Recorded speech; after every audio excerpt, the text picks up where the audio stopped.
Greetings from Jakarta, Indonesia. And today I'm very happy to present a special program titled Filming Afghanistan. This is a very special, and here we have a Afghanistan filmmaker, saya Jalal Rohani, and then the founder and programmer of sinema, Sofia Setyorini. Thank you for coming, and I want to say hello from to all the audience who are watching from YouTube channel as well as Quiku. So if you have any questions, feel free to drop questions, and I will let Jalal or Sofia to answer the question. Okay, today is about filming Afghanistan. And this program were a full collaboration between Madani Film Festival and as well as Cinema and Binus University.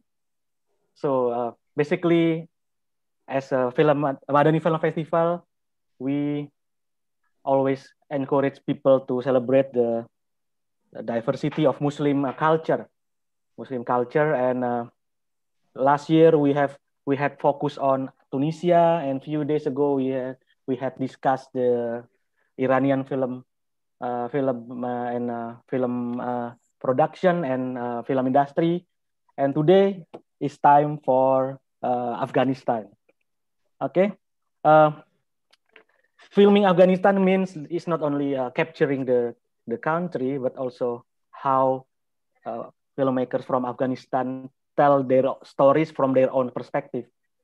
And that's very important because, in my opinion, only few people know better about Afghanistan, and many people still don't have any idea about filmmaking and films in Afghanistan, except when they saw the television. So it's a very big and great opportunity for us to have the filmmakers from Afghanistan himself and us, and discuss about what happened and the creative dynamics in Afghanistan. But before I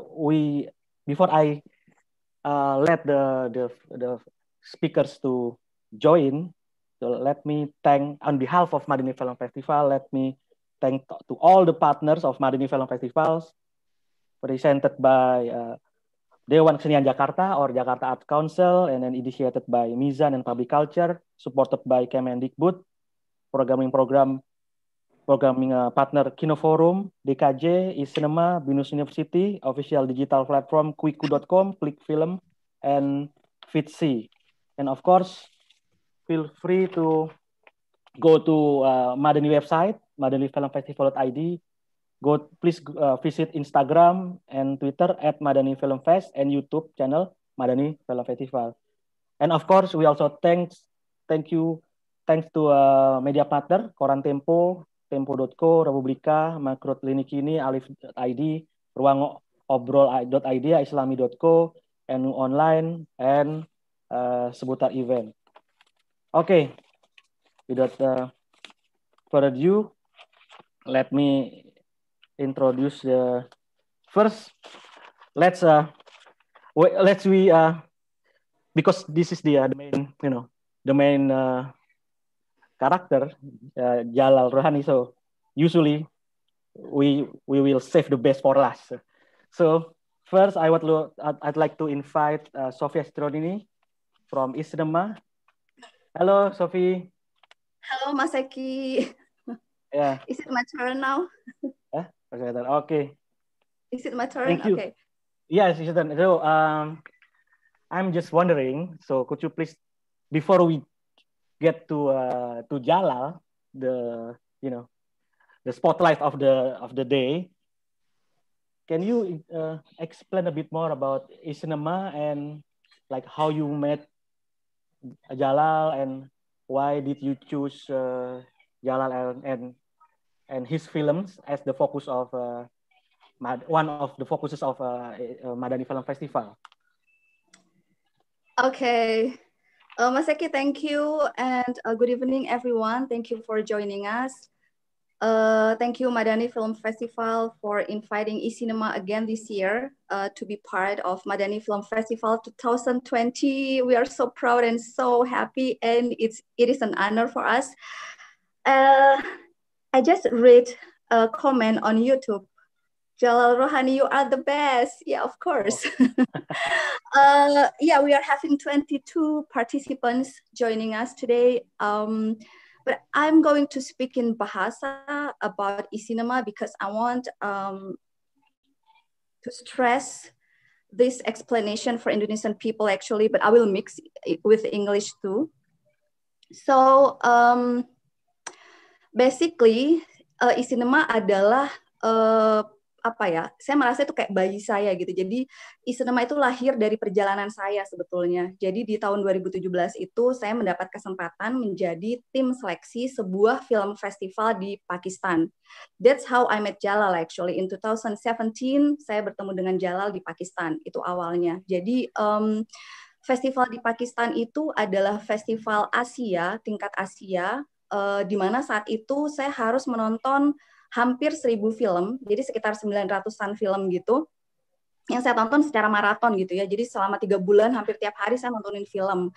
Nah, film-film yang submit, yang masuk ke festival itu, waktu itu banyak dari wilayah yang dekat kayaknya ya, kayak India gitu ya, Afghanistan, dan dari wilayah-wilayah lainnya, Korea, dan sebagainya gitu. Lalu saya nonton, terus ada beberapa film yang saya merasa, ini spesial banget gitu ya. Jadi ada beberapa film yang itu membuat saya apa ya, yang menyita perhatian saya dan saya merasa ini keren banget nih. Dan di mana saat itu in the end saya baru sadar bahwa wow, ini kan film-film dari negara-negara yang nggak umum nih. Maksudnya film-film dari negara yang saya tahu negara-negara ini mengalami konflik gitu ya. Artinya konflik fisik ya, maksudnya beneran perang gitu ya, ya ada yang meninggal dan sebagainya gitu. Jadi saya merasa ini spesial banget karena waktu itu itu kan film-film pendek nih saya nontonin gitu ya. Temanya itu banyak yang saya nggak pernah terpikirkan sebelumnya gitu. Kayak ada film dari Irak yang ceritanya seorang bapak yang salah menguburkan anaknya gitu. Jadi anaknya yang hidup karena dia panik, dia nguburin anaknya yang hidup instead of yang udah mati karena bom di mana-mana gitu ya. Terus ada juga film diputar di Madani tahun lalu ya. Diputar di Madani Film Festival. Ya, last year's Madani Film Festival ya. Betul. Dan kemudian ada juga cerita anak kecil yang kayak umur 7 tahunan gitu bersahabat dengan orang tua Yahudi gitu.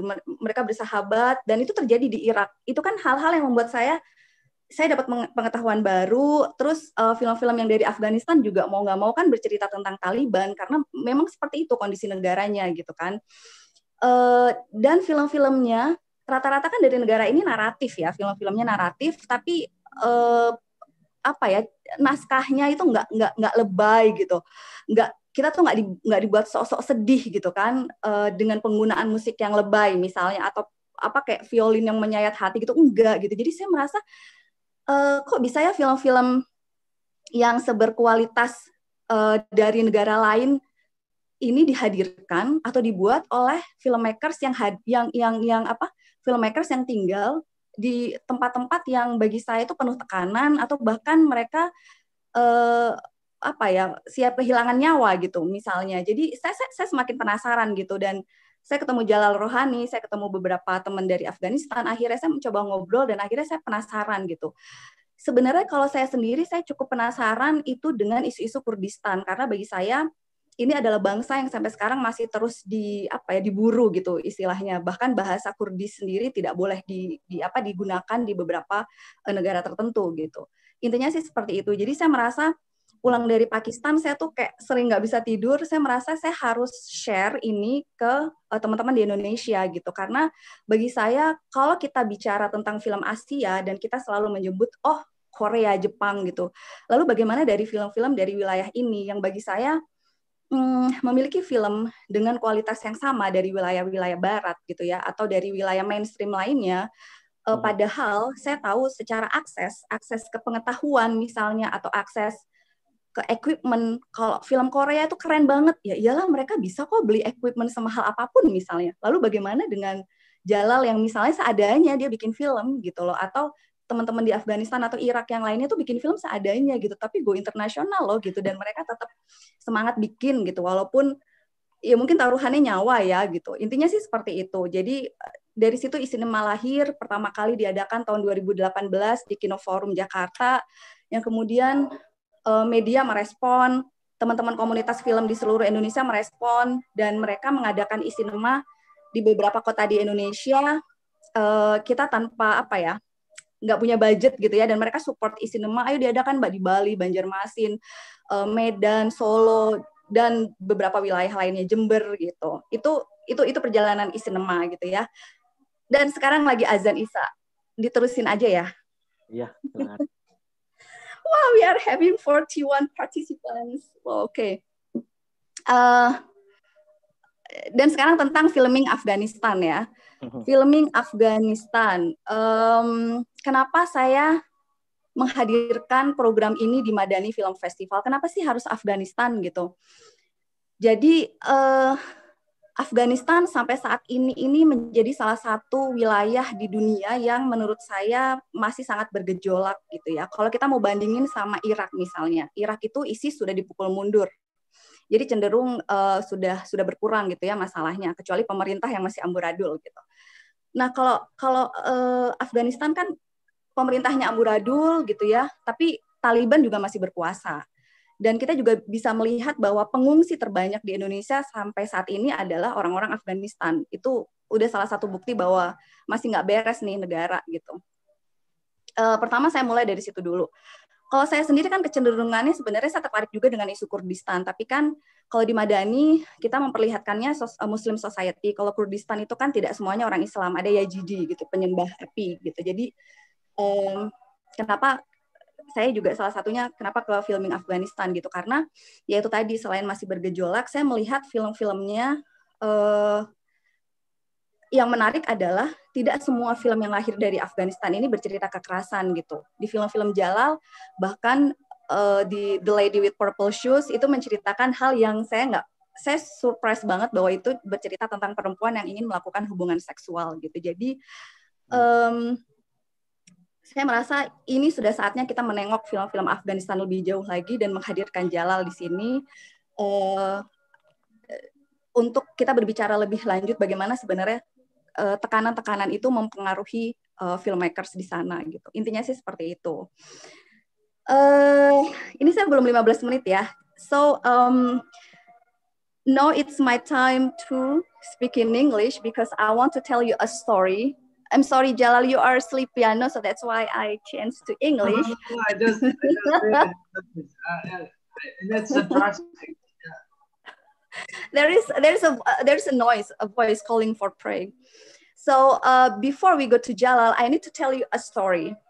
It is a really interesting story, actually. So it was 2009 when I was in Germany. We had a conference, like a few days conference in Stuttgart. There were young people from Muslim countries and young people from West countries. We were together at the time to have conference to get to know more about Islamic countries and Western countries. And we had dinner at the time, and there was a nice guy was sitting in front of me, and I was asking him, "Where are you from?" And he was saying, "I'm from Afghanistan." I was like, "What? Afghanistan?" I was like, "Wow, you are my first time from Afghanistan. Wow," you know. And then I was asking, maybe this is a stupid question, yeah? Do you know how to use a gun? Can you use it? Or have you seen a head on the street? Can you imagine? Those were questions that I asked him. And then he was laughing, you know, he was saying like, "Oh yeah, of course, I know how to use a gun. Of course, I've seen many heads in the corner of a street." So you know what? That's a proof that actually how media creates or build about Pakistan. So, sorry, about Afghanistan. So Afghanistan, in my mind at the time, only death. Afghanistan related to death, bombing, blood. So that's the stereotype that media built about Afghanistan, right? And then my friend was telling me that, what did you expect, Sofia? Did you expect you meet Afghan people with a really sad face, like this. No, we are having normal life. And yes, of course, normal life, of course. So you see, I'm sure that most of the people here also having, opinion that I had before. So guys, everyone, so we're happy tonight to present Jalal here. That's why Jalal tonight is here. And that's why filming Afghanistan is part of Madani Film Festival 2020. Yeah. Thank you. Thank you. What a very touchy story, Sophie.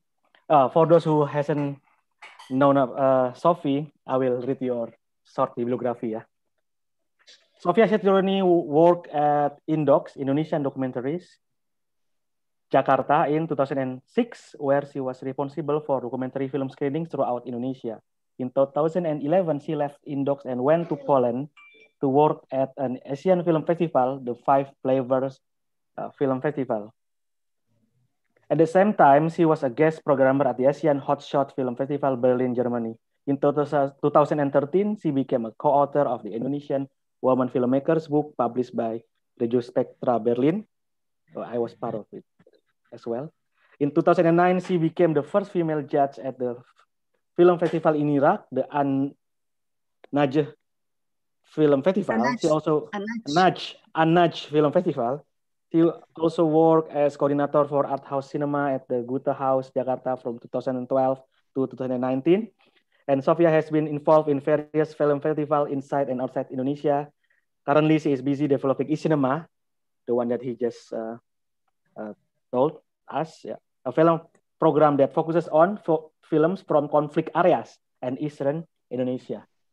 Yeah, so like I think most of us wonder how the films were produced and what kind of stories are there in a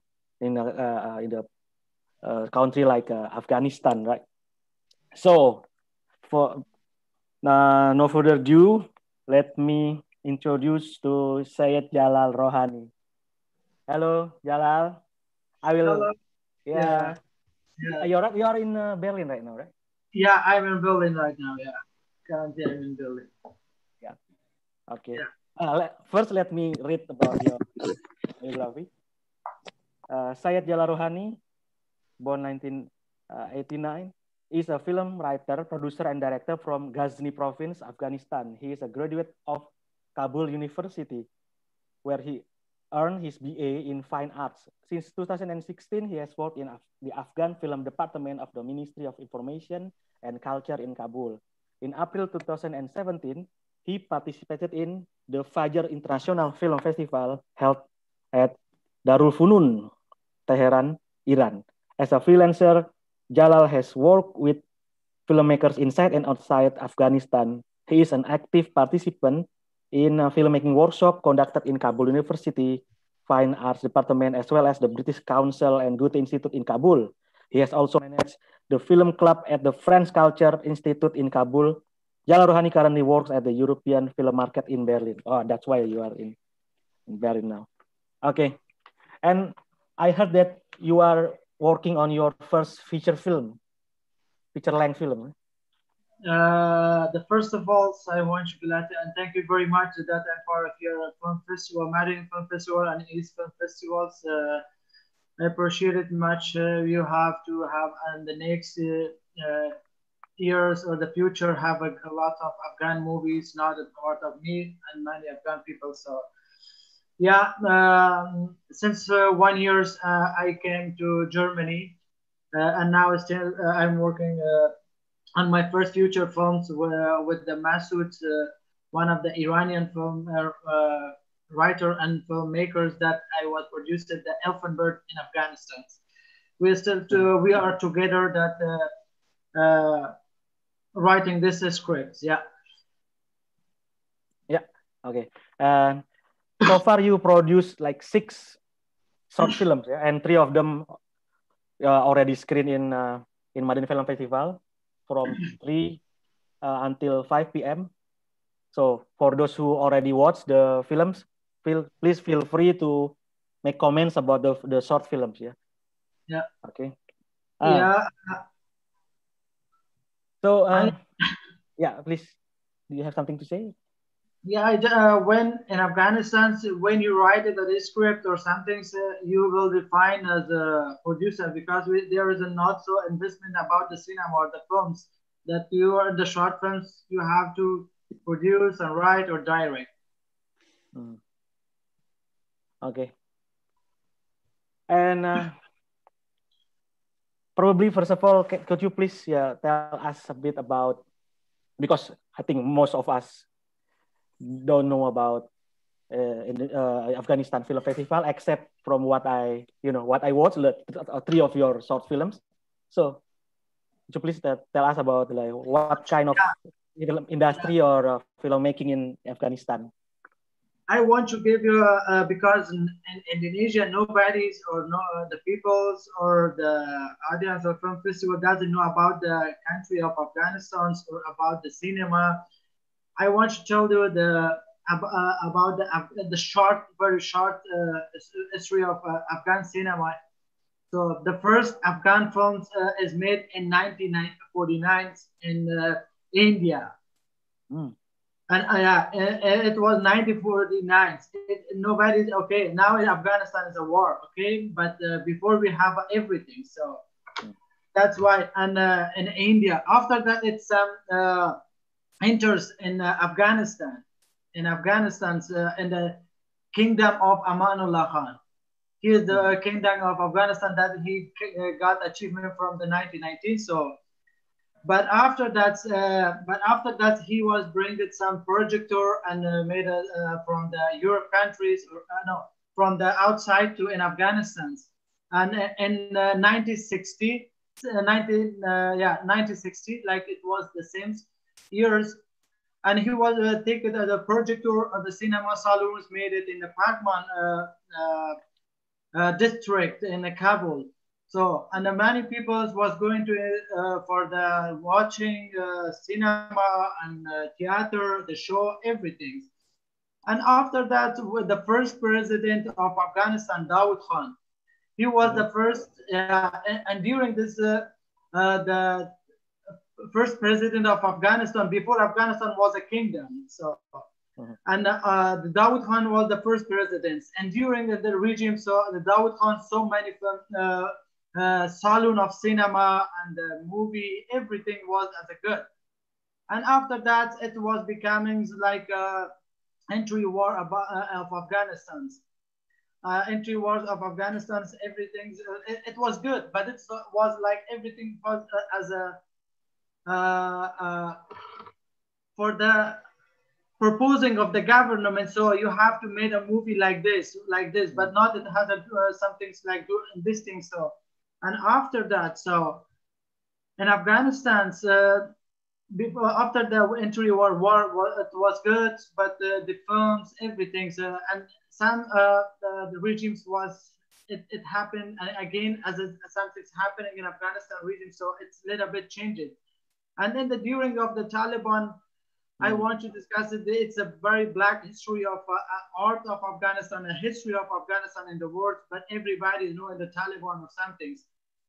And the Taliban regimes in Afghanistan was the cinema and all the activities or art or anything, it was closed. And also in these regimes, we have like Afghan films that I was working, as you said in my biography. I was since 2016, I was working until 2019. Since like 3 or I was working. In the regime of the Taliban, Taliban came to the Afghan films, and Afghan films, they to fire some movies, and they and also they closed all the cinemas, and everything was closed. And after the Taliban regimes in 2021, 2001 or 2002, and Siddiq Barmak was the very famous Afghan writer and producer and director. He made the Osama movie. Oh, yeah. Yeah, and many people know Osama. Osama was the first film after the Taliban. Oh. Yeah, and after the Taliban, And after this movie, they got a very big prize of in the Golden Globe, the Venice, and after that, showing in the U.S. soldiers was coming in Afghanistan, and this is also screening and got a nominated in the Golden Film Festivals, and he got the prize or so the best films and the foreigner, and then so.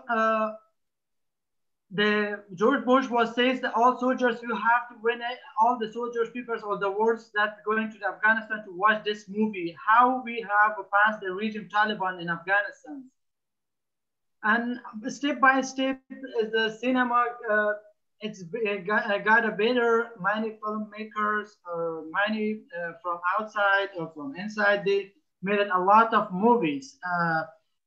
It's I don't know how I should say, but.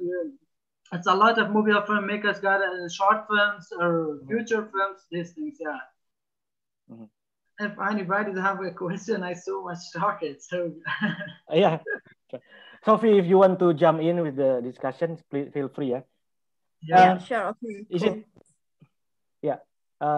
Jalal, could you please tell us about your own experience, how you made this film, especially the water, the lady with the three films, 11 Bird, Water, and the lady with purple shoes. How did you make them in this kind of situation? When I was in university, the first I made it as like 2-3 short films before of the water film. So and during in the university.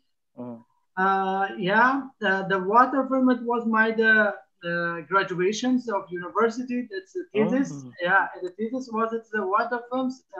That's why there is nothing titled in the credits, the crew. It's all the first thing because it is about my thesis of the university. The graduations. The water movies that I made it when with one of my friends as Sofia know him. So Idris, he has production films in Afghanistan and so many, but he is my friend. So Invasion Company, the post production, everything was I do with Idris because the company has a lot of the equipment with that because I don't have a problem with the equipment. So it was good story because it's when the people seeing the water films, they're so touching. So that's why it got so many award or prize from national film festivals and international film festivals. It's the real story that I going to the university. I'm looking the kids streets or the children that how they're working. It's the real life of our kids that they want to go to the schools or study or knowledge, so but they doesn't have a money or opportunity they should to go to the schools, but they has the life of the kids, so history life very tough. It was really strange but the media is also, as Sofia mentioned, it's. But we have a good life and bad life, and the bad life now it's always the explosion, the bomb blastings. These things is all the more. But we're still alive and we are still strong. Can I say something? Are you done? Yeah.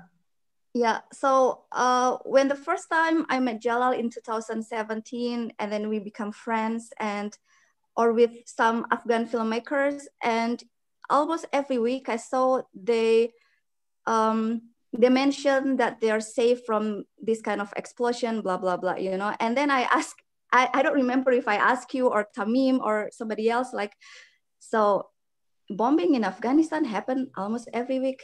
Sofia, not every week, every day. Oh, wow, okay, I get headache. Really, so for me, like, wow, it's like something that we never imagine actually here in Indonesia, where we can see the sun every day, we have good food, but you have to in the middle of it every day, like even one of my friend was sending me a message like, hey, Sophia, I want to workplace, and behind me, like 50 meters behind me, bomb was exploding, so I was like these kind of stories, because I'm friends with you, Jalal, I'm friends with Saddam, with Tamim, with Arif, my other friends. So I got this news every day, and I talk with you every day. So this also raised my sensitivity about it, and that's why I pay attention for films from Afghanistan.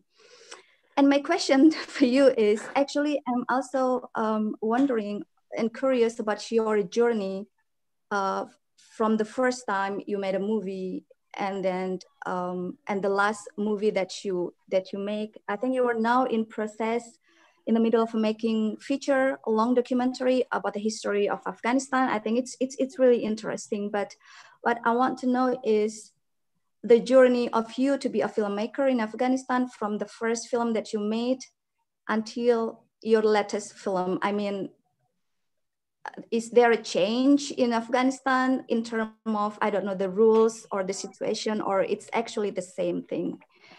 Or how is your journey, and how as a filmmaker you, I don't know, you, I mean, the process of your career as a filmmaker from the beginning until now. And do all of the chaotic situation shape your, your skills of filmmaking and your skill of storytelling? How, to what extent can, that this kind of situation can, inspire or probably shape your filmmaking skill or storytelling skill? Because the film is always impressive. We have a Kabul, we have the university, and it's the government university. It's called Kabul University, that I was graduated from there. So this is the one place that the people or the students going to studying, but most of people is not going to the cinema or something. It's like they're all going to the different faculty. So in Afghanistan, all it's happening, it's not supporting. It's just the filmmakers. It's by themselves. They're making films, not the people's. And that movie that you mentioned, Sofia, the history of Afghanistan, 100 years. It was the documentary about 1 century of Afghanistan that we made it in Afghanistan. And it was by an Afghan films. I was a director with producer, writer and director. We are 2 persons. We are 2 colleagues that both of us working in an Afghan films. Yeah, it's still is on a post-productions. It's not released, so that's because they are a little bit busy with many activities in Afghan films, and it's a part of B that they will to do it after that they will be finished. Okay, yeah, I think there is a question about the lady with purple shoes, and also our curiosity. Because the topic on the lady with the purple shoes, I think is a bit surprising when it comes to, because it comes to from taboo or something, yeah. So from the ruangobrol.id, how did the Afghan audience respond when watching the lady with purple shoes, and particularly, what about this film regulation? Is it allowed to holding hand or shake hand, like physical contact or so on, or is it allowed to make a stories about love and sexual desire or something like that? So, and how about the audience in Afghanistan or outside? Yeah, it's a good question. Thank you for the question. So all people asking me the same question to me. It's the true life of it's the true life of Afghanistan's or Afghan women's or Afghan peoples. And so this movie, and now when you're watching the Lady with Purple Shoes movie, I have in my lifestyles or filmmaking, so little bit of changes. I want the water that you saw, the water films, and after that, the lady with purple shoes. It's so many different things, you know. Uh, yeah, it's not the real story, but we want. I want to tell you that we have like those women, but they hide, but they're not. They're trusting on the peoples or the anything, and they just gonna go into outside some to chill, and she doesn't know what happening to her. You know, yeah, what happening to her. So this is the normal life, and in Afghanistan that we have. So when we are going out, we didn't know what happening to us. We are dying with the bombing or the car accidents, anything. And it's also seems like this.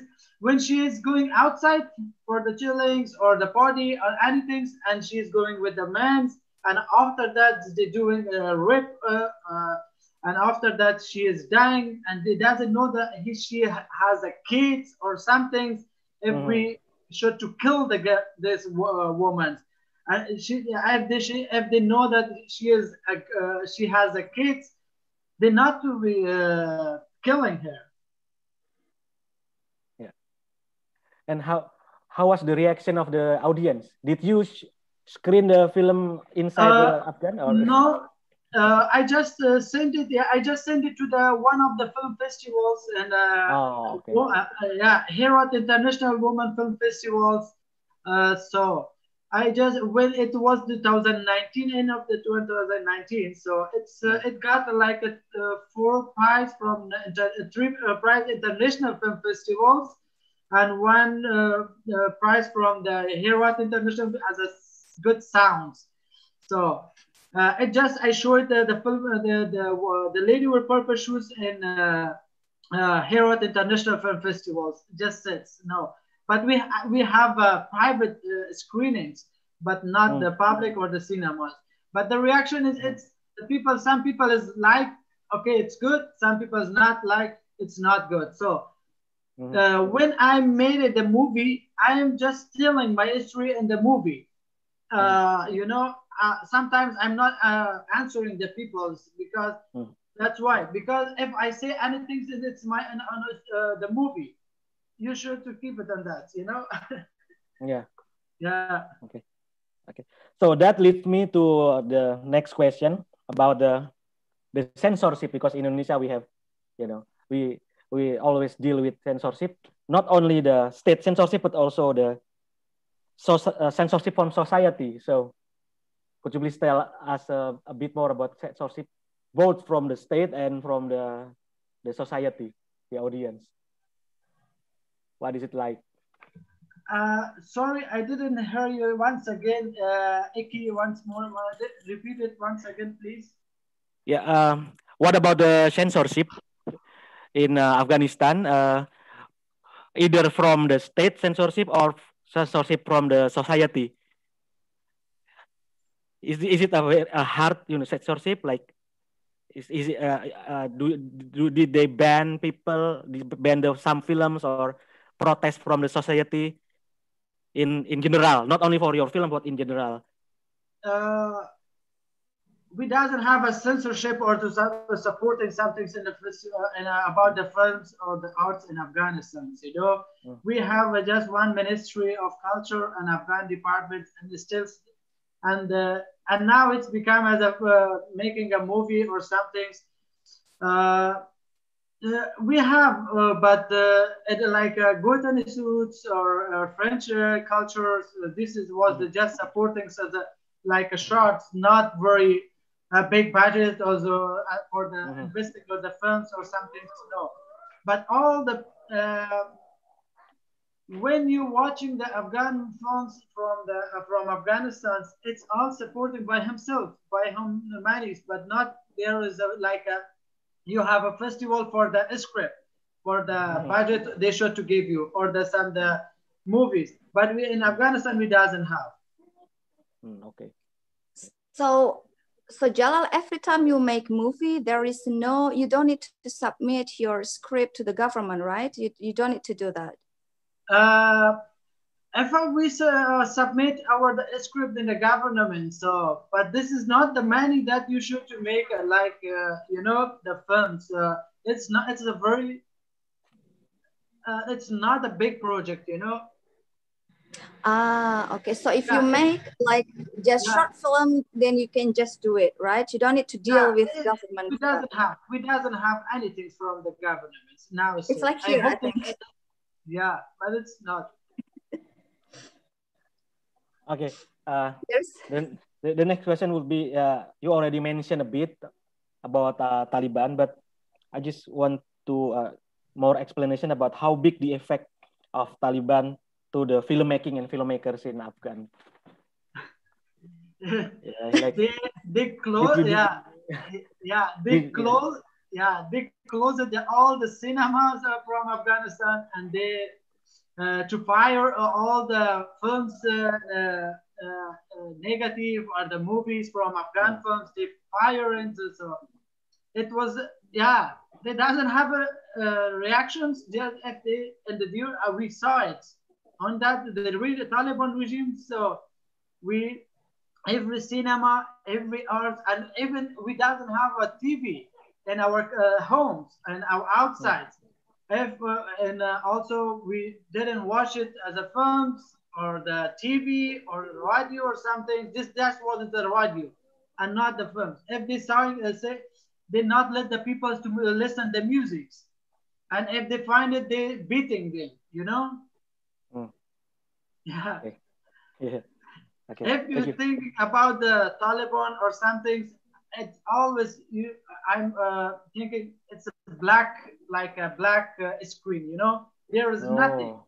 Yeah, there is nothing. They nothing have, and also, I don't know from where they are coming, but it's still all the Afghan people. Yeah.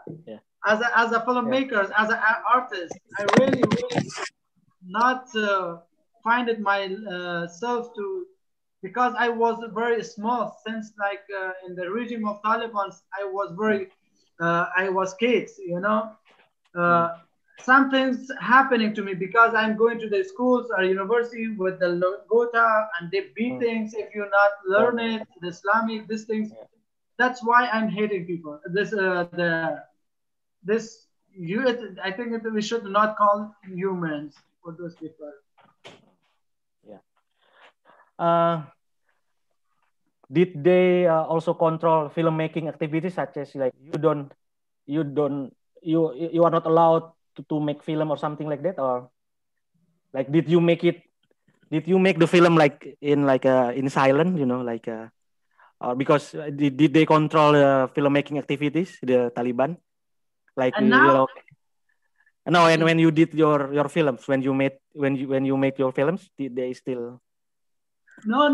And now currently, when in Afghanistan, it's when we are going to perform makings, we have a agreement with the police or the Ministry of Interior, with the Ministry of Culture. Now I just talked about the regime of the Taliban, you know. Yeah, and now, but little bit the life is very strange when you are going for the stress, you know. It should not happening something on the set when going you are on the sets or the city or somewhere. Yeah, but we are very careful on the time or the on the sets or the but we have a police and the support of the government and the police. Yeah. Okay. There is a question from Mr. Hafok. Are these films made for entertainment or educational or some type of social critics? Which two films? Water and Lady. He didn't say which film, but I think three. Your films, like 3 films directed by you. Yeah, it was just the movies, that the 3 movies. It's when we made it. It's for film festival and cinema, international film festivals to sending, and we doesn't have in Afghanistan as a very professional cinema to screen and for the peoples, because it's a short films. The people's not coming to see to watch the short films in the cinema. It's not the future films. Yeah. But did you make it? Did you make these 3 films? What did you purpose when you made these films? I mean, your purpose is to critique government, or just for having fun, or what was the purpose of making these films, or just to express yourself because you like it, or when because I was graduated from university in the cinema department, and I also I have some things in my inside I to say to in my screening or the films to the peoples, and we are the in touch with the peoples, my countries or the humans, not my countries, all the genre peoples. Just we should to say something about it. Okay. Next, you have been visiting film festivals in some countries in the world. How did they see and perceive Afghan films? And what about these? Were there any, typical question from the audience from the Western world or something? How did they perceive your films or Afghan films in general? We are a place for the cinema or something for the movie makings or film makings. Afghan films, it's a part of the Ministry of Culture. So yeah, it seems like 57 years ago that was created by U.S. government in Kabul. You mean about all the general people, Afghan peoples, as you said, the questions, right? No, I mean because you traveled all around the world to the film festivals. Yeah. So how did the people from other people from Western countries and so on perceive and see the films? And in the Q&A session, what kind of question did they ask? Because from Western countries or film festivals, how did film the audience at the film festivals see your films? Yeah, it happens. So the people, I didn't know the mind of the people. So what the question is, I have experience with in Asian peace film festivals about the water films. The audience question is the question was is the story was the real and the actor was the real and the set was the real and everything was the real? I said yes. So and he asked it, so the garbage that he's collecting the can, it's also it's the real. The people so many questioning, but I don't know what I should do. Yeah, it's so different questions. The people. Okay, how you wanna making the movie from Afghanistan? As you also know, it's now the Taliban. It's the bomb blastings. How you wanna making? In 2018 was it 2019? So one of the Iranian filmmakers came to in Afghanistan. So she made it as a future films. She has got a very good experience from the Afghanistan, But so many foreigner filmmakers coming in Afghanistan, the topics or the documentary, if you search it in Google, history of Afghan films or the peoples, it's a lot of people that come in Afghanistan made the films.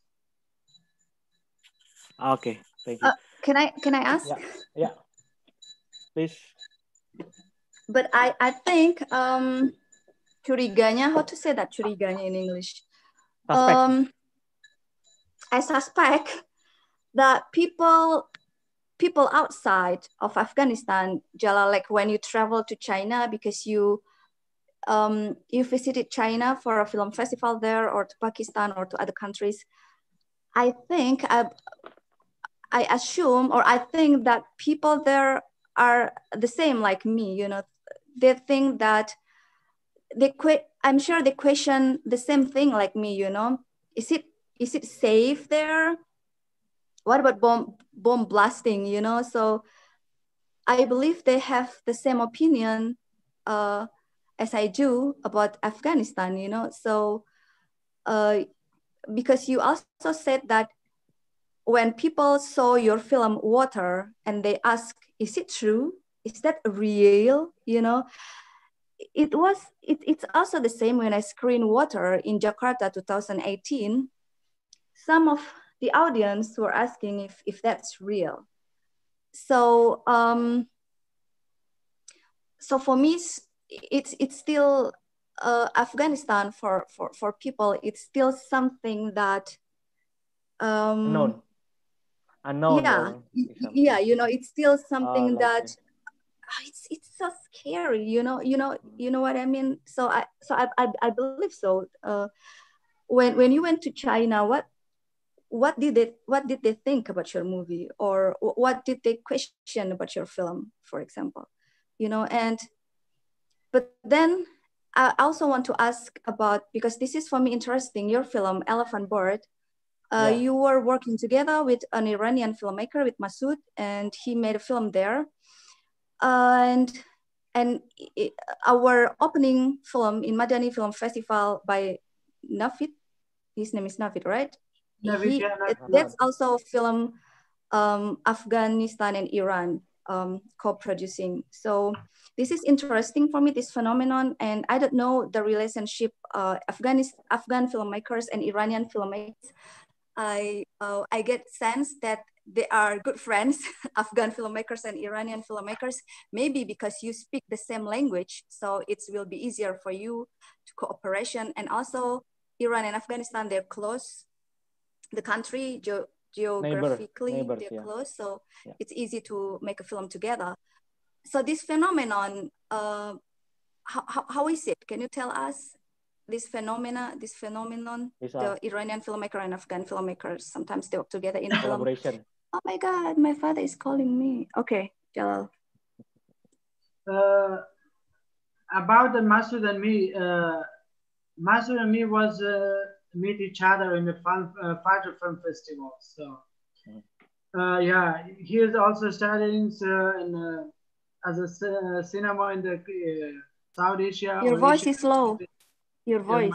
Can you? No. Can you up the volume? My voice is now it's good. Cannot hear it. Cannot hear it.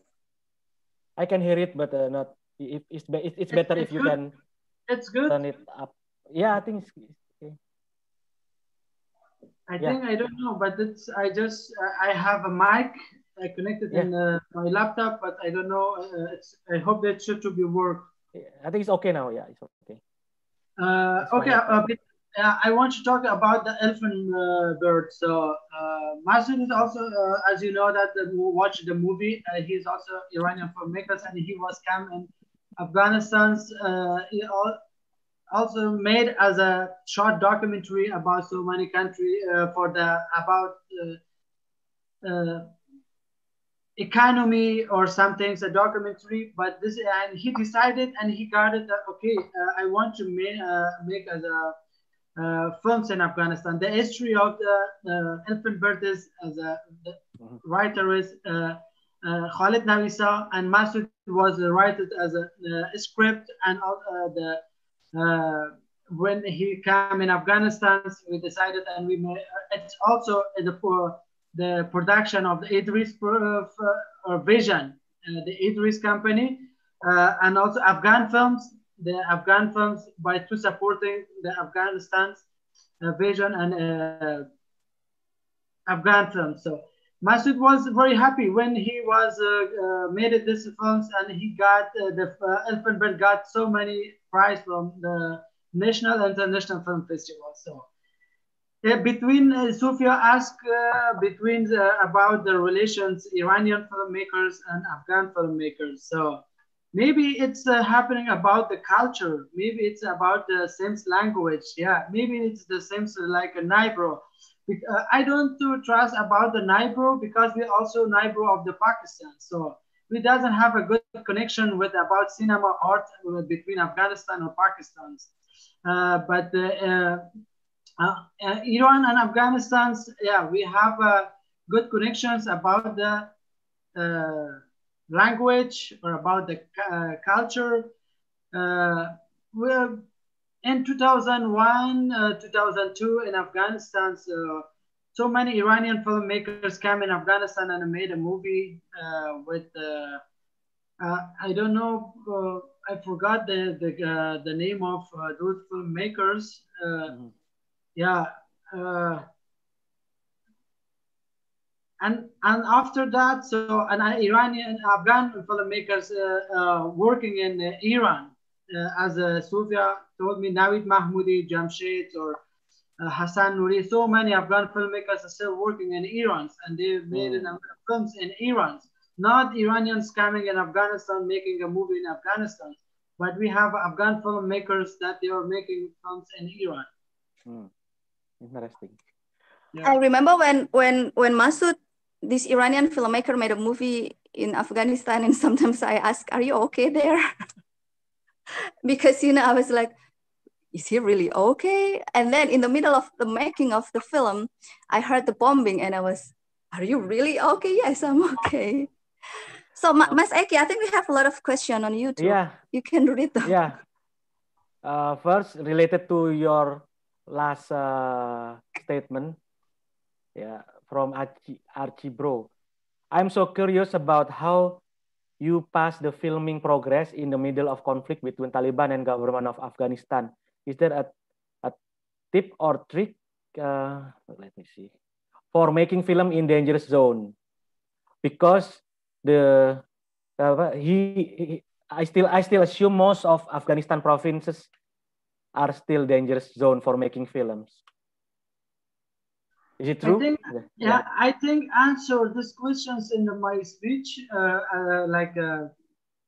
before, that how we want to making the films in Afghanistan, because I think I mentioned these questions in my speech, so I'm gonna ask a question, answering this once again, no problem. So yeah.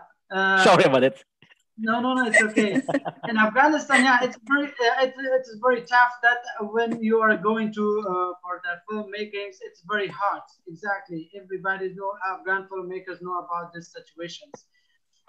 We didn't know when you're going outside for the filmmaking or on the sets. We doesn't know what's happening. So, but we have a security. The police, Afghan police or Ministry of Interiors, Ministry of Defense, they are coming and for the security for the crew or the teams, yeah. So everyone can make a movie in Afghanistan. So just let's go there. Maybe we can try something new experience for Indonesian filmmakers to make a movie in Afghanistan, right? Yeah. What do you think? I want to tell you, because when they are going to Afghanistan, we have a department, Afghan Films, and there is it's an organization from it's not an organization, it's a department, part of the Ministry of Culture. It's called Afghan Films. So they have departments about the script or something. All the peoples from outside or foreigner or international filmmakers coming in Afghanistan, when we have a history or documentary or future films, and we're gonna made it in Afghanistan, and they giving the treatments or the sign-ups or the script to the Afghan films, and they readings, and when they read it, they should to not about the politics, about the cultures, that something happened, the wrong things in our country, and they when they read it, it's good. Okay, they will give as a later a permission for the filmmaking in Afghanistan, and they sending the papers to But it's all happened. Any filmmakers, when they are going to an Afghanistan for filmmakers, they are the first of all, they should to go to the Afghan films, and they will give the permission to for the filmmakers in Kabul and all the countries, the city of Afghanistan. But they can guarantee our safety. They not guarantee, because when you want to deciding to health insurance or anything in Afghanistan, but we not guarantee, because it's just for the sits, for the security, something's not happening. If you're coming in in hotels, something's happening. They not, the Afghan government, Afghan police not guaranteed to be guaranteed to them. Yeah. So I will rely on you, Jalal. When I come to Afghanistan, I will just mention, hey, I'm Jalal Rohani's friend, and I will be safe, yeah? For who? Okay. If you want to go in somewhere to organization for filmmaking, yeah, you can call my name to them. Yeah, they will be helping you for the letters, for the permissions, anything. Yeah. Great. Okay, there are two questions from Mr. Havoc again. The first one is, so where filmmakers in Afghanistan post or upload their films? Probably you can tell the stories on how your films travel to film festival around the world, or is there any apps or something? It's about the connections, how I find the Madani film festivals as a Sofia. I didn't know about the Madani film festival. She was just told me, Jalal, in here is a Madani film festival, so we want to we want to screen about Afghanistan films, and okay, for sure, why not? And then giving, yeah. The people's how they finding the festivals, when the filmmakers know all the film festivals, because now it's the social media, it's the internet, it's the news, they can find it. So that's why, and also it's the website as a very famous film fairway. Yeah, this is, yeah, we can, everybody know, but also I think all people can find it about the social media. It's all also the film festivals boasting or sponsoring the page or something. Everybody's know about that. Okay.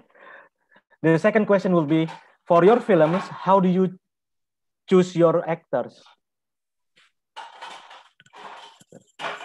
How do you choose your actors for your films? Which films that I choose the actors? I don't know, but it's the genre questions. Yeah, it's like for your films. Yeah. He didn't mention which films. Probably you can give examples of one of your films. Yeah. That you watch all the three films we selected. They're all actor in Afghanistan. One of them is from Switzerland, Alexa Benkert. She played in the Lady with Purple Shoes. So about water films and Elfenbirds, they're all, it's actor.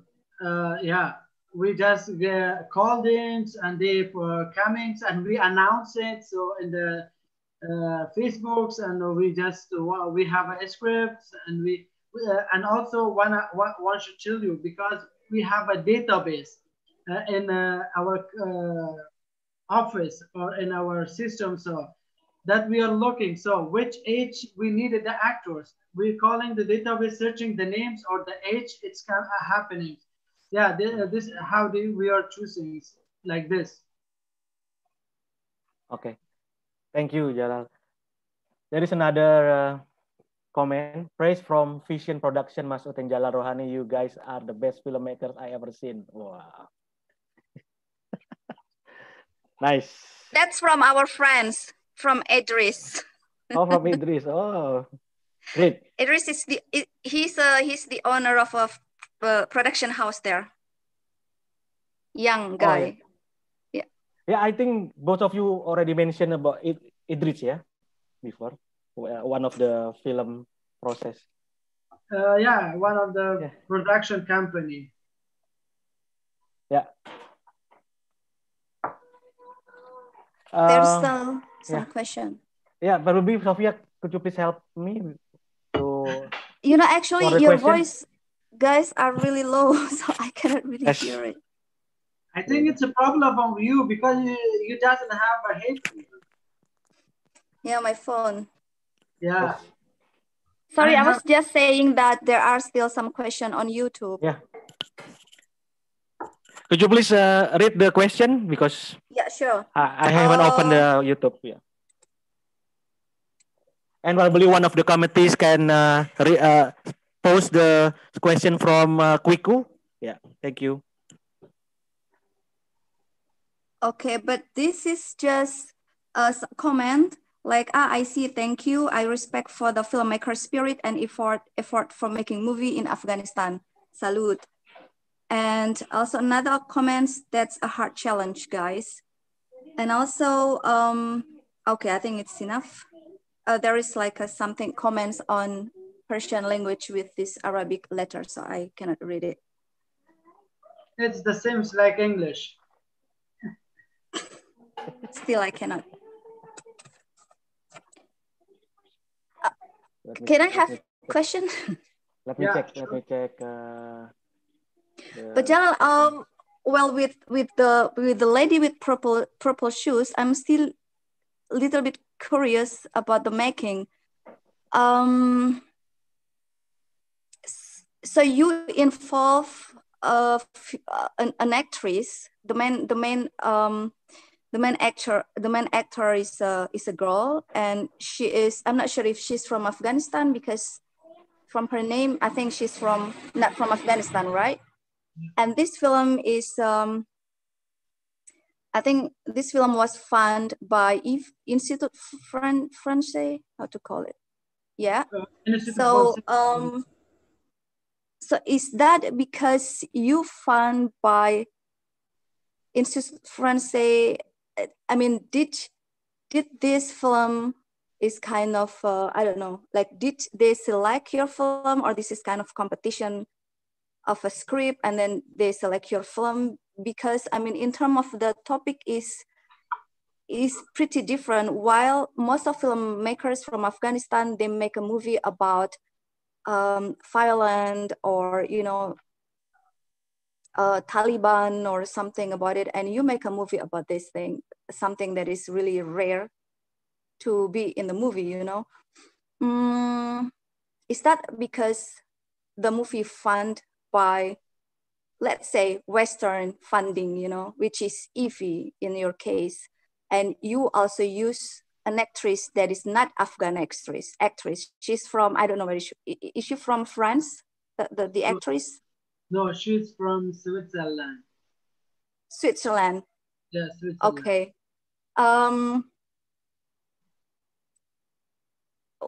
Can you just tell us the process of the lady with purple shoes? Because really, for me, it's really different compared to other Afghan filmmakers. Because I mean, I've watched some Afghan films, so for me, this lady with purple shoes is pretty different in terms of the actress that you use, the topic, and the fund also, because the movie funded by France Institute. Thank you for the questions. It is so long questions. Oh my God. It was a question or what's addition or something? The question, but no. The point is just, you can just explain the process. And because for me, this is pretty different if I compare to other Afghan filmmakers. Afghan films, most of Afghan films, they talk about violence, they talk about Taliban or they talk about bad government, but your film talks about something that is pretty different, sexual thing. So I was thinking, is it because your film funded by Western funding, this kind of thing? Okay, our question is so longer, Sofia. Okay, thank you so much. You can answer in short. Okay, I want to tell you, yeah. No, it was no. I want to explain you. Not. I want to not give you an answer.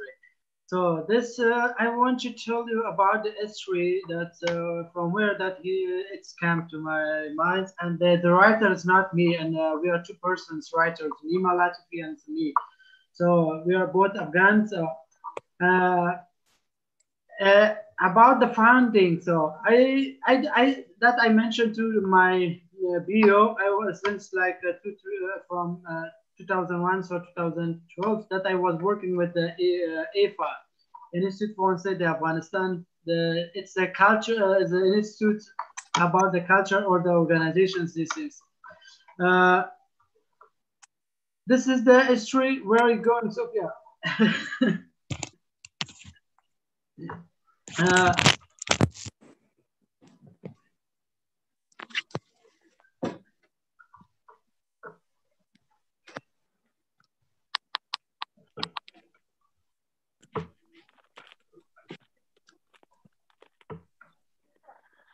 Okay. Can you hear me? I want you Yeah. the script was the foundation. So it's not all the budget comes to from the French culture. The actresses, yeah, the actresses came to from Switzerland. She's also actor. She's working with she's also working in Germany, and now she go back to Switzerland. So that's why I choose it from the foreigner or from the outside, because I said this script to many Afghan actors, but they not accept it. You know, they not to agree with this script. That's why I choose it from the westerns or from outside of Afghanistan, the actors, because like that, as you saw, it's like a 2-3 scenes. It's something happening about the Afghanistan, so about the Islamic country. Did not find it himself in the Afghanistan's governments, Afghan peoples, you know, they still have a problem with the peoples, with the general I want to talk to you, because that's why I choose it. That you said it's not all the history about Taliban's. We have a lot of films from Afghanistan, the Afghan filmmaker made with a lot of different history, because there's a lot of movie that we Afghan filmmakers. I don't know as you watch it about the Royal Sadat, his film is about the letter to president. So, and also it's a lot of the films, the different history. And the guy, one guy from he is Afghan Canadian. He's a very talented guy. He made in 2013 or 2014 as a one narrative film, and it was got a prize for. And here it was a screening in the Berlinale, in the many film festivals, and also we have in the Shanghai. Film it is in Qingdao. It was the Qingdao Film Festival. One film, Mina Walking, by Yusuf Baraki. He is a very talented guy, and the history is very different. You know, the history is very different, and there are so many came to in that festivals. But he got the best cinema, the best films, and the best directing from. Yeah, but the outside they're not following about the news, especially the media. They're not following about the culture of about Afghanistan, the art of Afghanistan, the economic of Afghanistan.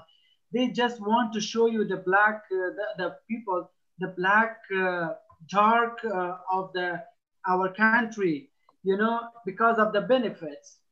If they doesn't know about the Afghanistan cultures, about the cinema, about the music, about everything, because the media is like, I don't know, they just everybody know the media or the news, anything. They just want to make as a small things like a big news, but they're not sharing about the country. Is not about Afghanistan, the Syria, the Palestine, the Iraq. As you went to attended one of the film festival in Iraq, you saw the people, and it was also war. But the people, they has a film festivals. the art is alive there. The people's working hard for the art and for the cultures, for the activities. In Afghanistan, it seems the people, I told you the first that we started in this month. We have like two film festivals. Nobody's know that about this. One of them is international, and one of them is a national film festival. From every country was more than like 3,000 or 3,500 films in the Herat International Film Festival was came. But yeah, but in the national films also so many filmmakers was attended. We have a cancer, anything. But okay, but the politics working as a politics, and the cultures working in the cultures, the arts or the filmmakers working for the culture, for the filmmaking. It's still not okay. The situation is bad. The Taliban is or something like bad, everything. But we should wait when Taliban go back to somewhere that we should start the filmmaking, or we should do activities for the culture, for anything. We have like the sports, everything. We have a very good news in our country, but nobody's know about it. Just the bomb explosions or the these things, you know. Okay. There is a question about the lady with purple shoes again, but I don't know is it already answered or not.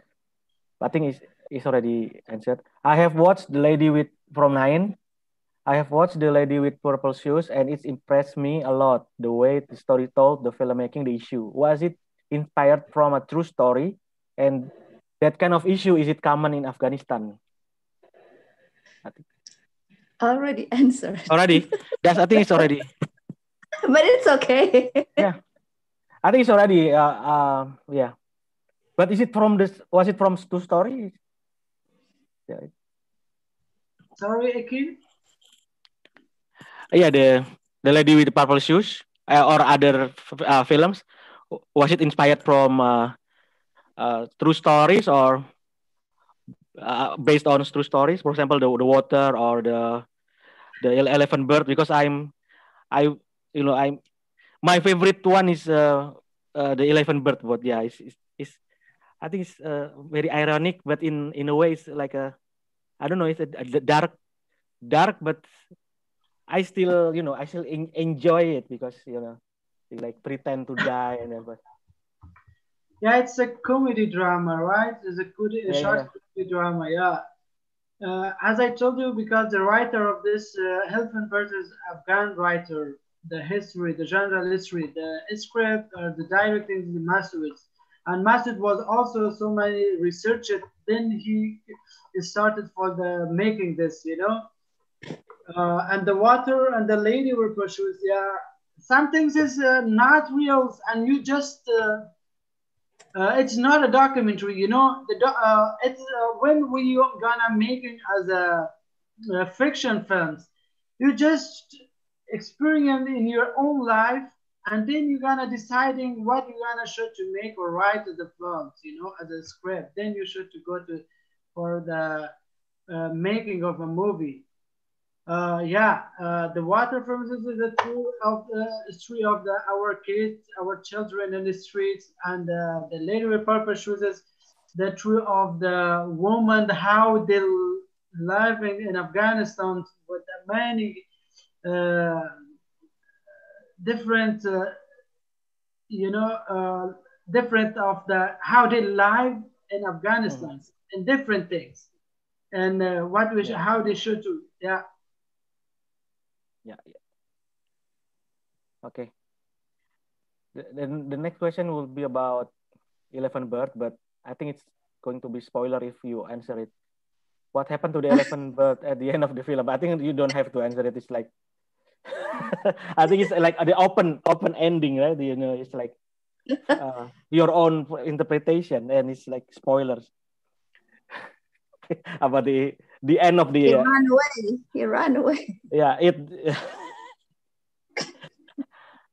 Actually, yeah, I want to tell you about the Elfenbird. I was just a producer about the Elfenbird, the director or the writer. So it was Masood. That I know about everything. Why we opened all genre. I wish to Masood was also today with us. That we talked very good and explain it. The history of elephant birds, every people's they why not taking the elephant birds and they run away from the elephants. They why not taking it because the old man was dead. Yeah, and they come back from in the mornings, and we saw it's a little bit far from the street. The elephant was in the and a little bit far from the car or from the street. Yeah. And your next project is going to be a documentary, right? 100 years of Afghan independence. Is it? Yeah, it's already done. It's on the just post productions. Yeah. Do you have plan to to do the premiere or to send to with film festivals? Or? Yeah, it was that I was working with Afghan films, so they offer me that I should to make this films, but it's a historical documentary films. Okay. Yeah. When you plan to finish it? When you plan to finish? Yeah, what I said is because they just was busy with the film festivals. Then today is the closing ceremony of the larger world nation film festivals, and they have they're still on the waiting. They have a lot of projects that they should finish, and also and after that it will be maybe on the 2 or 3 months later it should to be finished. Oh, great. Okay. Yeah. Can I ask also, Jalal? I don't know if I have mentioned about this when I was telling about the program in the beginning. The destroying of the cinema. How do you call it? Cinema. So the government decided to destroy Cinema Park, a cinema that has been there for about 50 years, right? Because it was built in 1950, right? And then the government decided to destroy, and I saw some Afghan filmmakers posted about that on their social media. And I even asked some filmmakers about it. And for me, this is really, really sad. Whatever the reason of the government, and they destroyed this historical building, and the reason is they want to build new building, right? Modern building there. And for me, great country always appreciate their historical, including the government always let old building stand up. They never destroy old buildings like you see in Germany.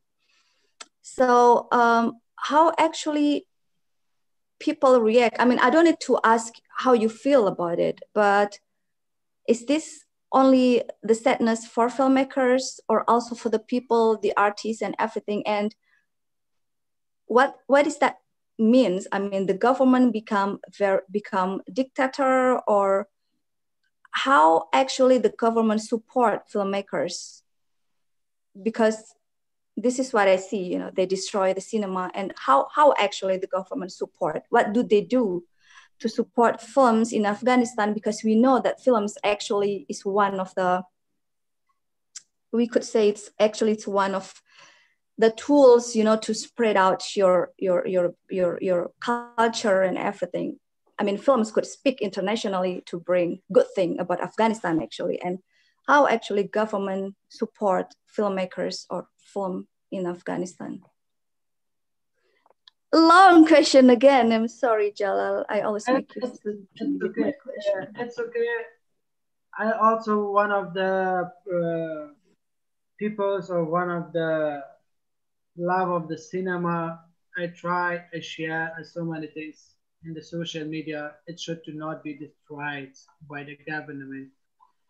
Uh, it was really sad. So many when they are decided show to the cinema park was destroyed or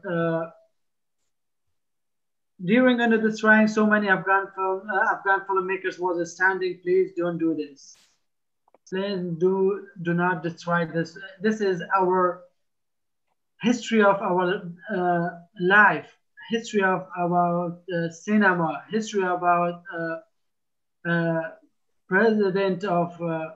This is the history of our family that they are went to go to the cinema. The cinema park is located. It's a very good area of Kabul. I don't know what the government has a plan for the new ones or for the anything, and they not say anything, and they just mentioned the by the page of the first vice of presidents, and he mentions we will making as a new buildings, as a new place of the culture for the replace of this cinema park. The reaction of the peoples are it's not like it's normal.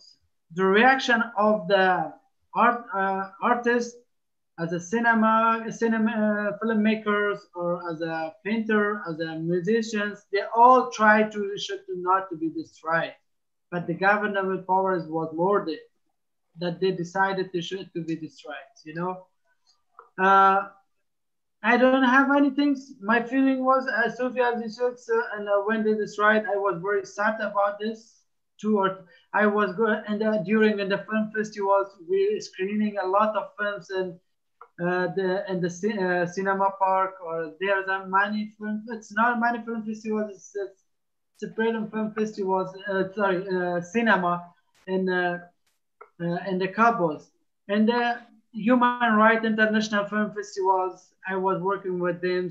I screen it and show the movies and films on that cinema. Yeah, even that was not good. So it was not a murder. It was not a very professional or something. So it's a very yunky, you know. But we said, and it is better than you described, but you should to make it rebuildings like a Dalaman Palace. It was very in the entry of the war of Afghanistan. It was exactly it is so destroying on that the Dalaman Palace, but they're rebuilding. The people reaction was said it's also the cinema park. It should to be like a rebuilding, don't destroy. But they do that. So yeah, but if the government decided they will do it because they have a power, their own people they doesn't have a power. Sometimes. Okay, there is a question from Kusairi Aksa. In your opinion, what is the future of Afghanistan films? Is it profitable in business in the future? What do you think? I just read it as a director from House of Journals for expensive theaters from the eyes of the Taliban and what the future of Afghanistan film. It's profitable in the business. It's a little bit like the future of nobody know about the future. Everybody has your prediction probably. Yeah, my predictions. I hope this peace between Afghan government and Taliban in Doha it should to be solved. So it should to not becoming as like before that we experienced in the Taliban regimes. I hope it should not to be repeated again. And now it's not repeated again. We know everything. And the people Afghanistan's tired of the war. tired of the bomb blastings, tiring of the everything of anything. They love to the new generation, love to be alive, to be in peace. And about the ice, it was so crazy. I don't know what ice. So as I told you that, and now it's the cinema and the filmmakers try to making a films in Afghanistan, and now they're working a lot. They're trying hard. So yeah, but as the future of Afghanistan, all the people, the filmmakers trying to and wanted to become as the filmmakers in the Taliban regime. So in the war of regimes, we doesn't have a films, we doesn't have a cinema activity, and now still it's working. And now we have like a 10 or 7 film festivals, and in every years we are organizing. So there are so many film festivals, filmmakers sending their movies in Afghanistan. You know, and we have like Erat International Film Festivals, Human Rights International Film Festivals, and we have a national film festivals in Afghanistan. How many cinema to Afghanistan? How many cinema in Afghanistan now? Still, it was a general questions, but you know, and it's in the I don't know, but I didn't know about how many first cinema in Afghanistan, because in Kabul is like more than, because it's a small city. Kabul, it's a lot of theater. It's a in private. Kabul? Yeah, it's a private cinema and the government cinema. More than like 15 or 17 cinemas in Kabul. 17. Yeah, but it's and because you know, in the Kabul is it's not a big city like a Herat, like a Mazar-e-Sharif, or this something. Yeah, but there has we have like a place for the screening, like a Kabul University. It's a big hall for the screening of films. Yeah, and we have like a Nomara Sana. They have a big hall, like they screening as a film festival. I don't know. It's a many like a saloon or something. Yeah, it's for the screenings they have as a taller or auditoriums or the cinema. They screenings, you know. Okay. So, next, Sophie. Sorry, but I'm still curious. So in Kabul, there are 17 cinemas, like normal cinemas or auditorium. You mean? Actually, we have a cinema, but the activities is, but some cinemas are from government, but they not as an activity. You know, about the something situations. You know, about the peoples, they doesn't want to go. Everybody's busy with own life. Some people, because yeah, I mean, some people is not going. You know, I just relate. I could relate this with Iraq. You know, so last year when I went to Karbala for a film festival there, they also didn't use a cinema for their venue. You know, they use like an auditorium. So maybe also this is the reason that in this kind of country, they don't have a lot of cinema, and maybe cinema that is built by the government used for something else, you know. I'm just trying to relate the situation in Afghanistan and in Iraq. Thank you. I just want coming for just 2 minutes. Okay. Are you going to a toilet? Yeah. Okay, so. Okay. Oh wow. We have 42. No, yeah. I'm wondering how many people are now watching us on YouTube that are from Afghanistan or outside Indonesia. Can you please mention your name and where you're from? Yes. Okay. I'm just so curious, you know, because untuk yang orang Indonesia mau bertanya dalam bahasa Indonesia, silakan. Kita akan menerjemahkan ke dalam bahasa Inggris. Oke. Dan Mas Ekky terjemahin ke bahasa Inggris, aku terjemahin ke bahasa Persia. Oh. If some of you already watched the one or all the 3 films by Jalal Rohani, feel free to comment ya. What do you think about the film? Yeah, what do you think about the film? Please, We want to water, know too. water, elephant bird, and the lady with the purple shoes. purple shoes. Purple shoes. Okay, I think this discussion is very insightful because it connects with the main topic of our film festival, ya, the rediscovery. So, like recovery and rediscovery of Afghanistan film. So, I think it's very interesting. 5% from Vision Production Afghanistan. Thank you, Edris. 5%. Great. Yeah. So actually, I'm also okay. Jalal is back. Jalal, I'm sorry. We were talking about you. We are talking about you behind your back. No, we're gossiping. Okay. Sorry. Next, a question from Intan. What is challenging you the most, being a producer, writer, or director, and why? Okay.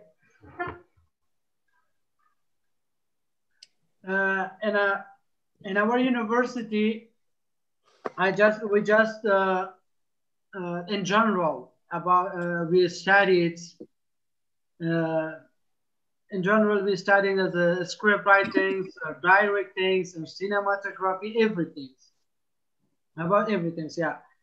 When I just became as a producer, because all my films I produced myself. Mm-hmm. You know, nobody gave me a budget, so there was nothing to support from the government or from the organization or something. That's why I became a producer. I made a lot like 3 or 4 short films or something for my friends that I didn't mention in here. Yeah, the writings in Afghanistan, a lot of story. If you are not a writer, it's a lot of the things when you just decided you should write. You know, it's you should make films. As a director, I hope that my movie should, and that guy was the participant that they like it. I don't know, but yeah, it's happening in Afghanistan. It is a lot of subjects, a lot of history. If you have creative for the scriptings or writings or the history, you just plan it and writing. You know, that's why, because I like it. That's not in my country. If I go another countries, and I come in here in Germany in Berlin, that I started so for my first feature films. Even I didn't know about the culture of Germany, about the peoples, about the life of. I just researched it. It's very interesting for me. When I'm going to any cities or any countries that I'm gonna starting for the writing, it is very, you know, very well the city or the country, the peoples. Mm-hmm. You know, if you're gonna going anywhere that you're gonna starting for the new life or your new work or your new experience, you have to learn it and you have to know it about this, and that's why. Yeah. Okay, thank you. Actually, there is a question for Sophie. Sophie, there's a question for you. Oh, I'm reading all the comments on YouTube. I have. Apakah nih? Apakah menurut Anda industri perfilman di Afghanistan bisa maju seperti di negara Timur Tengah lainnya? In your opinion, Sophie, is film industry in Afghanistan? Yes, for you. Going to be how is about the future development of film industry or filmmaking in Afghanistan? For the question for me, really seriously? From indie. Well, from indie. From who? Indie. Okay. My opinion about film in Afghanistan, if Afghan films will be equal with other countries, is that the question? Yeah.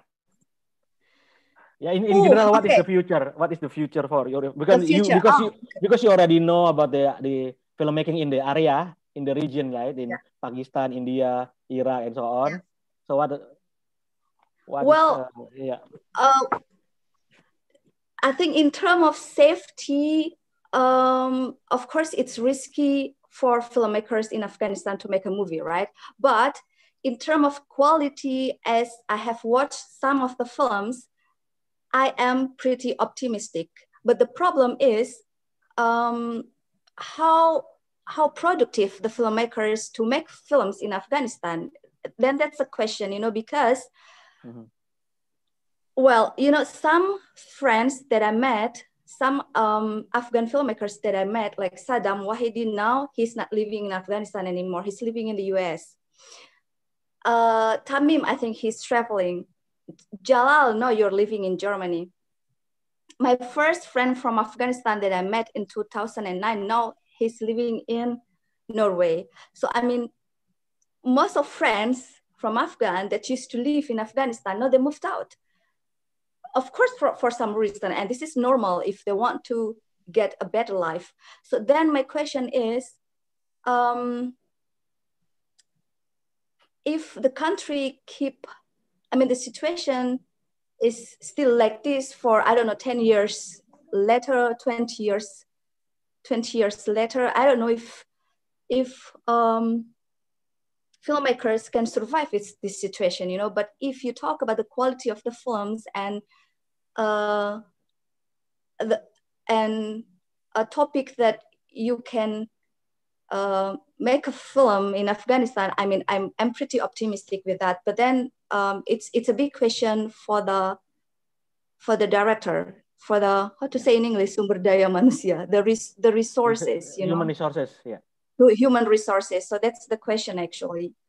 I mean, I'm optimistic with the talent, with the skill of the skill of the people there in Afghanistan. I know you, Jalal. I know Tamim. I know Saddam Wahidi. He's also very talented.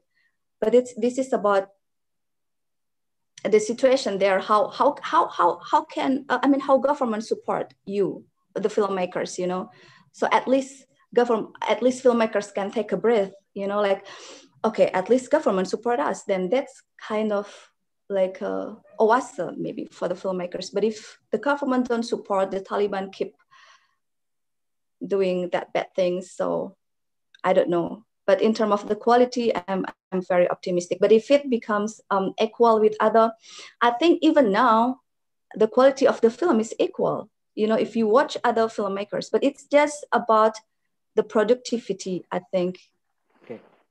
Thank you. I don't know if I think we have still about 5 minutes left. There are 2 questions. I will read it from Petra Paramita. It's like a stereotyping question. Maybe a lot of Afghan filmmakers need to create films with topics other than violence, war, and terror. When it happens, it will change how we see Afghanistan. The stereotype. I think Petra needs to watch the lady with the purple shoes. Yeah. Or but water. Actually, there are some films that I watch. It's not about violence, like Saddam Wahidi's movies. Saddam Wahidi's movie, the title is, what is that? The Tamim is the actor, Jalal. What is the title? Mori Mother. Huh? Mori Mother. No, not the other one, the new one. I'm not a bird. Something with bird. Yeah. Thing. That's also a philosophical film. It's really beautiful. Also, it's about a man looking for himself. Like a man is trying to find his identity. And then he met with kind of an old man. That's a journey about a man who was trying his identity. That's also a different thing, not about violence. Actually, there are some Afghan films that not talking about violence or Taliban things, actually. And they are also beautiful films. Okay. Right, Mr. Rohani?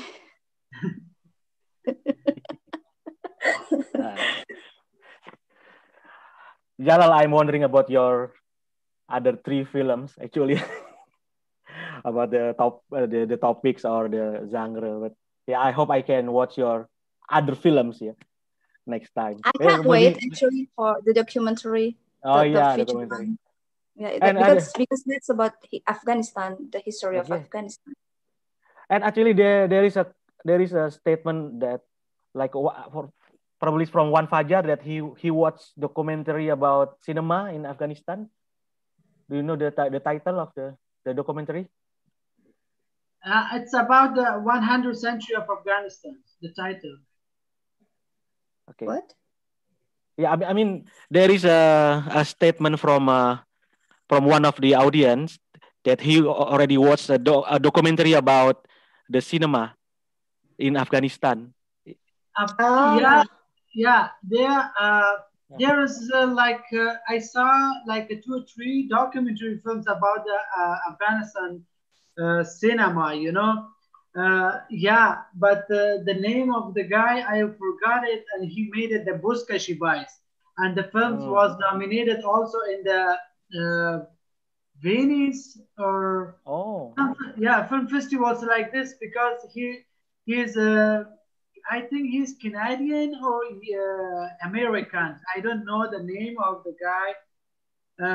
And also he made it in 2013, was it 2012? Yeah, the Buskashi Boys. It was nominated in the Oscar.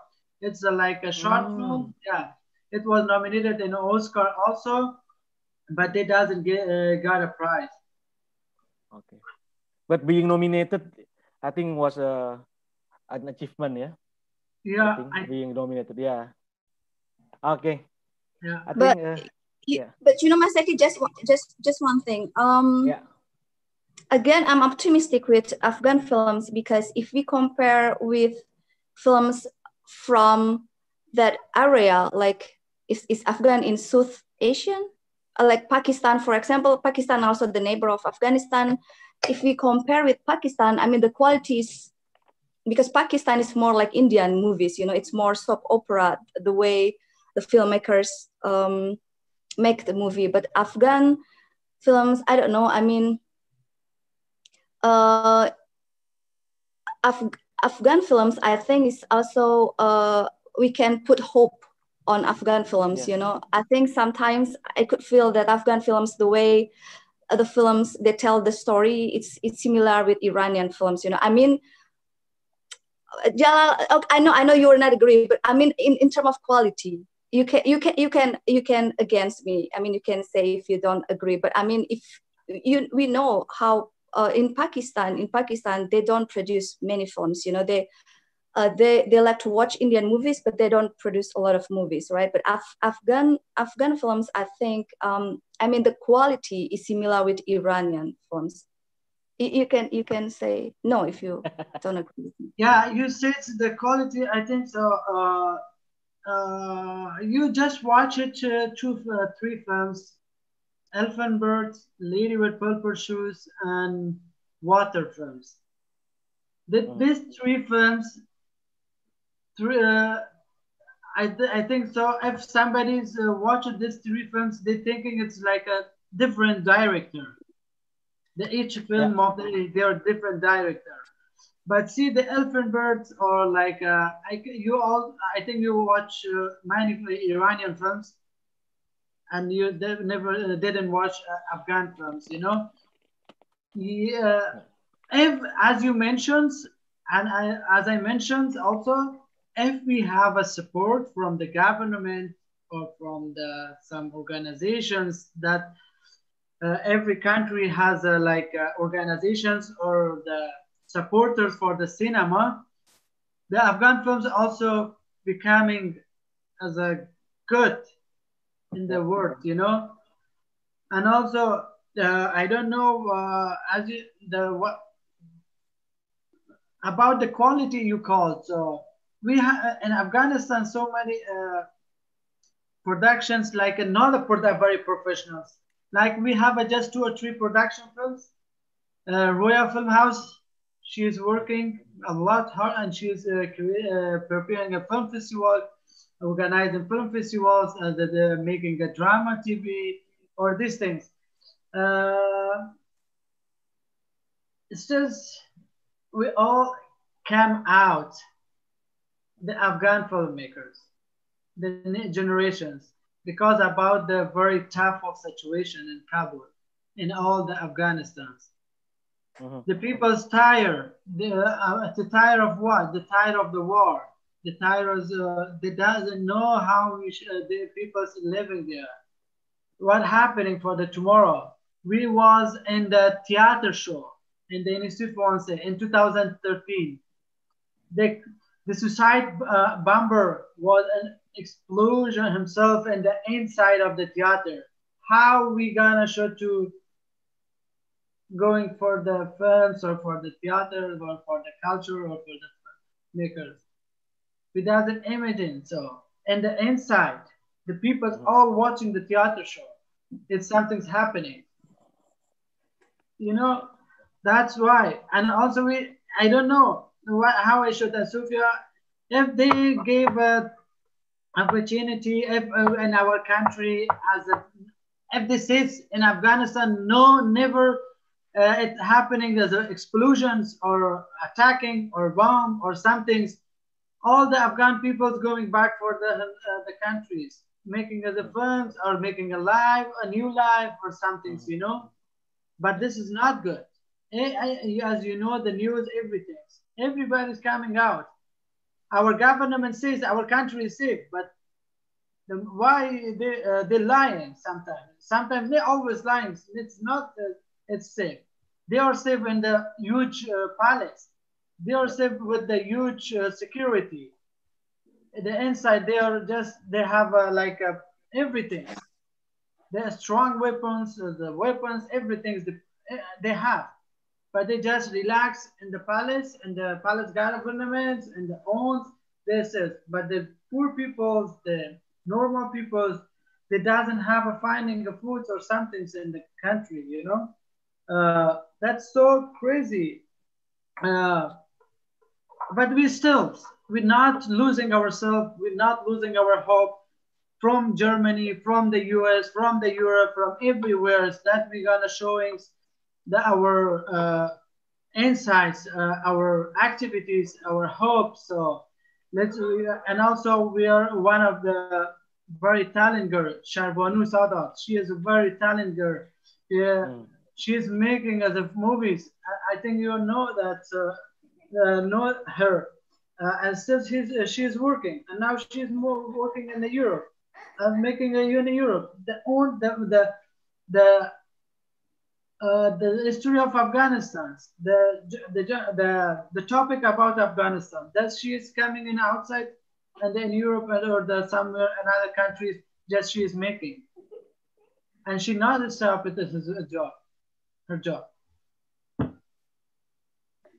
Okay, thank you so much for saya Jalal Rohani for being here, and thank you so much Sofia Setyorini for being here, because I'm afraid it's time for us to say goodbye. It's already 2 hours, almost 2 hours, yeah. So yeah, once again, thank you so much, Jalal. I hope we can see you in the next film festival or in other occasion, and I hope I can watch your other films and your first feature films, and we always pray a better situation happening in Afghanistan. All the country that has not and safe. yes, and all the countries with the conflict and crisis. We hope that everything will get better. Yeah. Okay, thank you so much for your time. Thank you. Thank you for that having you in the film festivals. I appreciate it much. So thank you from all of you. Yeah, thank you. And I think that thank you. Yeah, and I think the discussion. For watching. Yeah, thank you. I think the discussion has a very strong connection with our topic of the year, rediscovery and recovery. So don't forget to visit madanifilmfest.idea, and then Instagram and Twitter at Madani Film Fest, and then fan page in Facebook and YouTube Madani Film Festival. And don't forget tomorrow we will have a discussion with Alicia Izharuddin, book discussion titled Gender and Islam in Indonesian Cinema. Tomorrow, same channel and same time. And don't forget to watch the films at Madani Film Fest at quiku.com, click film, and also Fitsi. And once again, on behalf of Madani Film Festival, we would like to thank to our partner, presented by Dewan Kesenian Jakarta or Jakarta Art Council, initiated by Mizan and Public Culture, supported by Kemendikbud, programming partner Kineforum DKJ, East Cinema, Binus University, official digital platform, quiku.com, click film, and Fitsi, publicist Amigdala, media partner, Koran Tempo, tempo.co, Republika, Makrotlinik Kini, Alif.idea, Ruang Obrol.idea, Islami.co, NU Online, and seputar event. Okay, thank you very much, and don't forget to visit the website and look at the schedule, because every evening we have discussion, and watch the films at Quiku and Click Film or Fitsi. Thank you, and see you next time. Bye everyone. Thank you. Assalamualaikum warahmatullahi wabarakatuh. Bye-bye.